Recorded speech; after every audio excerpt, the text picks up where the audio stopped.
3 నెలలకు ఒకసారి నియోజకవర్గ స్థాయిలో ఈ ఏపీ స్కిల్ డెవలప్మెంట్ వాళ్ళు మనకి ఈ జాబ్ మేళాలు ఏర్పాటు చేస్తూ ఉన్నారు.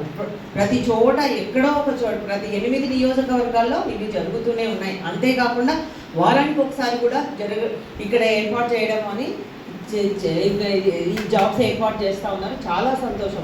ఈ కూటమి ప్రభుత్వం అధికారంలోకి వచ్చిన తర్వాత మీరు ఒకటి గమనించండి, గతంలో మన రాష్ట్రానికి పరిశ్రమలు రావడానికి గత వైసీపీ ప్రభుత్వంలో మేము ఏపీకి రామ్ వద్దు ప్రభు అని మొక్కారు.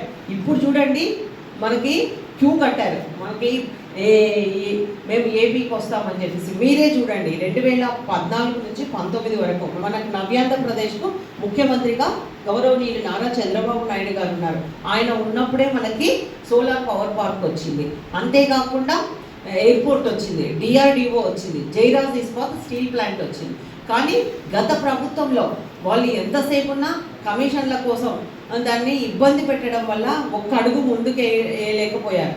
మళ్ళీ ఇప్పుడు ఈ కూటమి ప్రభుత్వం అధికారంలోకి వచ్చిన తర్వాతనే ఈ జైరాజ్ ఇస్పాత్ స్టీల్ ప్లాంట్ మళ్ళీ దాన్ని ఎక్స్టెన్షన్ చేయించుకోవడం కూడా జరిగింది. అంటే చంద్రబాబు నాయుడు గారు అని అంటే ఒక నమ్మకం. ఎంత పెద్ద